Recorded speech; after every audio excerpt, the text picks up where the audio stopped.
Unnao rape case में कुलदीप सिंह सेंगर की जमानत पर रोक लग गई है। सीजेआई ने कहा कि जज से भी गलती हो सकती है। वहीं पीड़िता रोई, कहा फांसी दिलाऊंगी। नमस्कार, न्यूज 18 का डिजिटल प्लेटफॉर्म आप देख रहे हैं और मैं हूं रितु सिंह।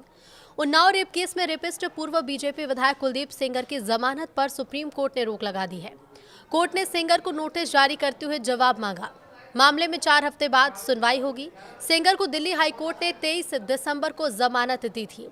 इस जमानत के खिलाफ सीबीआई ने सुप्रीम कोर्ट में 3 दिन पहले याचिका लगाई थी।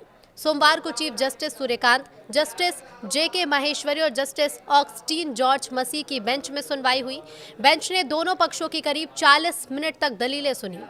सीजेआई ने कहा कि हाईकोर्ट के जिन जजों ने सजा को सस्पेंड किया वो बेहतरीन जजों में गिने जाते हैं, लेकिन गलती किसी से भी हो सकती है। चीफ जस्टिस सूर्यकांत ने कहा कि कोर्ट को लगता है कि मामले में अहम सवालों पर विस्तार से विचार जरूरी है। आमतौर पर कोर्ट का सिद्धांत है कि किसी दोषी या विचाराधीन कैदी को रिहा कर दिया गया हो तो बिना उससे सुने ऐसे आदेशों पर रोक नहीं लगाई जाती, लेकिन इस मामले में परिस्थितियां अलग हैं क्योंकि आरोपी दूसरे मामले में पहले से दोषी ठहराया जा चुका है। ऐसे में दिल्ली हाई कोर्ट के 23 दिसंबर 2025 के आदेश पर रोक लगाई जाती है। इससे पहले कोर्ट में सॉलिसिटर जनरल तुषार मेहता ने कहा कि ये भयावह मामला है। धारा 376 और पॉक्सो के तहत आरोप तय हुए थे और ऐसे मामले में न्यूनतम सजा 20 साल की कैद हो सकती है, जो पूरी उम्र की जेल तक बढ़ाई जा सकती है। इधर सुप्रीम कोर्ट का आदेश सुनते ही पीड़ित फूट फूट कर रोने लगे। एक्टिविस्ट योगिता भैयाना और अन्य महिलाओं ने उसे संभाला। इसके बाद पीड़िता ने कहा कि मैं इस फैसले से बहुत खुश हूं। मुझे सुप्रीम कोर्ट से न्याय मिलेगा। मैं इस लड़ाई को जारी रखूंगी, उसे फांसी की सजा दिलाऊंगी, तब जाकर हमारे परिवार को इंसाफ मिलेगा। सीजेआई सूर्यकांत ने कहा कि इस मामले में गंभीर कानूनी सवाल है जिस पर विचार जरूरी है। उन्होंने ये भी कहा कि हाईकोर्ट का आदेश जिन जजों ने दिया विदेश के बेहतरीन जज में गिने जाते हैं, लेकिन गलती किसी से भी हो सकती है। ऐसा कैसे हो सकता है कि पॉक्सो कानून के तहत एक पुलिस कांस्टेबल को लोक सेवक माना जाए, लेकिन किसी निर्वाचित जनप्रतिनिधि जैसे विधायक या सांसद को इस दायरे से बाहर कर दिया जाए। अदालत को यह असमानता परेशान कर रही है।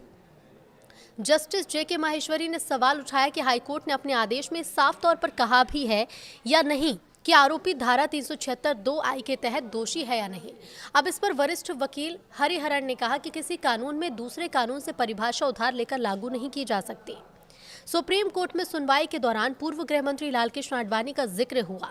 सीबीआई ने 1997 के आडवाणी केस का हवाला देकर दलील दी कि चुने हुए विधायक को आपराधिक कानूनों के तहत पब्लिक सर्वेंट माना जा सकता है।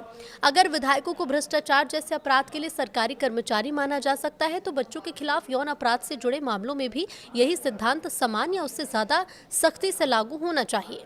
सीबीआई ने कहा कि पॉक्सो के तहत सरकारी कर्मचारियों की परिभाषा से विधायकों को बाहर करने से कानून का उद्देश्य खत्म हो जाएगा। दरअसल सीबीआई ने एलके आडवाणी समेत कई राजनीतिक हस्तियों के खिलाफ 1997 में प्रिवेंशन ऑफ करप्शन एक्ट 1988 के तहत केस दर्ज किए थे। आरोप ये लगाया था कि सरकारी फायदे के बदले राजनेताओं को अवैध फंड दिए गए थे। तब ये कानूनी मुद्दा उठा था कि क्या चुने हुए प्रतिनिधियों को भ्रष्टाचार विरोधी कानून के मकसद से सरकारी कर्मचारी माना जा सकता है। इस पर सुप्रीम कोर्ट का जवाब हाँ था। कहा गया था कि चुने हुए जनप्रतिनिधि भ्रष्टाचार निवारण अधिनियम के तहत सरकारी कर्मचारी की कैटेगरी में आते हैं। पीड़ित के साथ 4 जून 2017 को सेंगर ने रेप किया था। वो अधिकारियों के चक्कर लगाती रही लेकिन सुनवाई नहीं हुई। इसी बीच उसके पिता को पेड़ से बांधकर पीटा गया। पिटाई करने वालों में कुलदीप के भाई अतुल और उनके लोग शामिल थे। इसके बाद 8 अप्रैल 2018 को पीड़ित लखनऊ पहुंची और सीएम आवास के सामने आत्मदाह का प्रयास किया। सुरक्षा कर्मियों ने उसे बचाया। अगले ही दिन खबर ये आई कि पीड़िता के पिता की पुलिस कस्टडी में मौत हो गई। मामले में कुलदीप, उसके भाई, माखी थाने के एसएचओ समेत 10 लोग आरोपी बने। बाद में इन्हें सजा हुई। सेंगर की संलिप्तता और पिता की मौत ने इस केस को बड़ा बना दिया। 12 अप्रैल 2018 को केस सीबीआई को ट्रांसफर किया गया। सेंगर के खिलाफ मामला दर्ज हुआ और उसे गिरफ्तार करके जेल भेज दिया गया। लेकिन इसी बीच पीड़िता के चाचा, जो इस केस में उसकी मदद कर रहे थे, उन्हें 19 साल पुराने मामले में 10 साल की सजा हो गई। पीड़िता अकेली हो गई। 28 जुलाई 2019 को वो अपनी मौसी, चाची और वकील के साथ जा रही थी, तभी ट्रक ने टक्कर मार दी। मौसी चाची की मौत हो गई और पीड़िता बच गई। मामले में कुलदीप के खिलाफ साजिश का मामला दर्ज हुआ। सुप्रीम कोर्ट के तत्कालीन चीफ जस्टिस रंजन गोगोई ने मामले को गंभीरता से लिया। केस दिल्ली की 30 हजारी कोर्ट में शिफ्ट कराया गया। 45 दिन तक लगातार सुनवाई के बाद कोर्ट ने सेंगर को दोषी पाया और 21 दिसंबर 2019 को उम्र कैद की सजा सुनाई।